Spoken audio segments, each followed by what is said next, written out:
ત્યારે દરેક ઘરમાં, દરેક ગુજરાતી ઘરમાં આ બધી વેફર બનતી હશે. તમે બટેટાની વેફર બનાવી લીધી કે નહીં? કાચરી બનાવી લીધી કે નહીં? એ મને જરૂરથી કમેન્ટમાં જણાવજો. જો હું તો અત્યારે બટેટાની કાચરી બનાવું છું. આપણે જે બટેટાના પતીકા બનાવીએ ને તે બટેકાના પતીકા બનાવું છું. તો એના માટે સારી ક્વોલિટીના બટેકા લઈ લીધેલા છે. હું 10 કિલોના પતીકા બનાવવાની છું. તમારે જે માપથી બનાવવા હોય એ માપથી તમે કરી શકો છો. બટેકાને સારી રીતે સાફ કરી અને એની આવી રીતે છાલ ઉતારી લેવાની છે.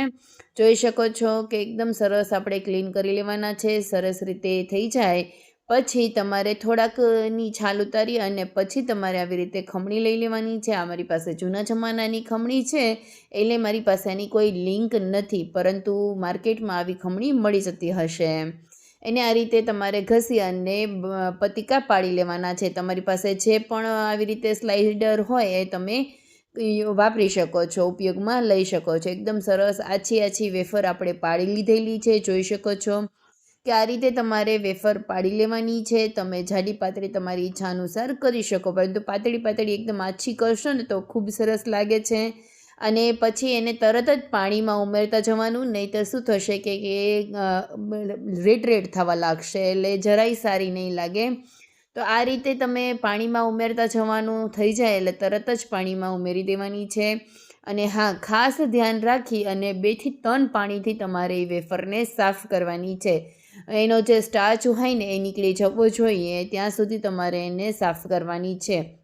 2 થી 3 વખત પાણીએ કરશો એટલે આરામથી થઈ જશે. પછી એનો જે સ્ટાર્ચ નીકળે એની વેફરની રેસીપી તમારે જોવી હોય તો મને કમેન્ટમાં જરૂરથી જણાવજો, હું જરૂરથી શેર કરીશ. ત્યાર પછી આ રીતે જોઈ શકો છો 2 થી 3 પાણીએ વોશ કરી લેવાની છે અને છેલ્લા પાણીમાં તમારે એને રહેવા દેવાની છે. તમે રાતે પાડી અને સવારે કરી શકો છો. અને જો તમારે તડકામાં ન સૂકવવાની વ્યવસ્થા હોય, ઘરમાં સૂકવવી હોય, તો તમે સવારે પાડીને પણ તમે 2 થી 3 કલાકમાં એ પ્રોસેસ કરી શકો છો. જોઈ શકો છો આ રીતે મેં રાતે જ પાડી લીધેલી હતી અને બીજા દિવસે સવારે એને બાફી લેવાની હોય. આ રીતે તમે 10 કિલો બટેટાની મારે આટલી વેફર બનેલી છે, તો મેં અહીંયા 10 કિલો બટેકાની વેફર પાડેલી છે. એને રાતે જ પાડી અને રાખી દીધી. સવારમાં ખાલી તમારે ઉકાળવાની રહે. પાણી ગરમ થવા માટે મૂકી દીધું છે અને એમાં ફટકરી આવી રીતે 2 થી 3 ચપટી જેટલી ફરકરી ઉમેરવાની છે. સાવ થોડીક જ ઉમેરવાની હોય, જેનાથી તમારી વેફર એકદમ સરસ પોચી અને એકદમ સરસ સફેદ થશે. એટલા માટે આ રીતે ફટકરી ઉમેરવાની હોય. તમે ઈચ્છો તો અહીંયા તમે નમક પણ ઉમેરી શકો છો. મેં નમક નથી ઉમેરેલું, અમને નથી ભાવતું, એટલા માટે. તમે ઈચ્છો તો તમે અહીંયા નમક પણ ઉમેરી શકો. હવે ટ્રાન્સપરન્ટ થાય ત્યાં સુધી તમારે ઉકાળી લેવાની છે. જોઈ શકો છો આ રીતે તમારે ઉકાળવાની છે. તમે અથવા તો કે કેવી રીતે ખ્યાલ આવશે, તમે વેફરને ઉપર પ્રેસ કરશો એટલે તમારો નખ ખૂંચે ત્યાં સુધી તમારે એને ઉકાળવાની છે. આ રીતે ટ્રાન્સપરન્ટ થઈ જાય એટલે તમારી વેફર તૈયાર થઈ ગઈ છે, બફાઈ ગઈ છે. આ રીતે બાફી લેવાની છે. ત્યાર પછી તડકામાં એને સૂકવવાની હોય છે. મેં આવી રીતે સાડી પાથરી અને તૈયાર રાખેલી છે. એમાં તમારે આવી રીતે સૂકવવાની હોય છે. એમાં થોડીક અહીંયા મહેનત વધારે લાગે, પરંતુ મને તો આવી રીતે ફાવે છે. સાડી ઉપર બધી વેફર નાખી દેવાથી શું થશે કે જલ્દી ઠંડી પણ થઈ જશે અને સૂકવવામાં પણ તમને સહેલું લાગે છે. આ રીતે એક કરી અને તમારે સૂકવવાની હોય છે. થોડીક મહેનત અહીંયા લાગે, પરંતુ વરસ આખું અથવા તો કે પરસોત્તમ મહિનામાં, શ્રાવણ મહિનામાં જ્યારે તમે વ્રત કરતા હોય ત્યારે આ વેફર ખૂબ જ ઉપયોગી બનતી હોય છે. બહારની વેફર ખાવી એના કરતાં ઘરની વેફર ખૂબ જ સરસ રીતે બની અને તૈયાર થતી હોય છે. સુકાઈ જાય એટલે 2 દિવસની મહેનત પછી આપણી વેફર એકદમ સરસ તૈયાર થઈ જાય છે. આ પહેલા દિવસે બધી વેફર ભળી અને તૈયાર કરી લીધેલી છે. ત્યાર પછી તમારે બધી વેફરને બીજા દિવસે 1 દિવસ તડકો આપવાનો. 2 દિવસની મહેનત પછી તમારી વેફર બની અને તૈયાર થઈ જશે.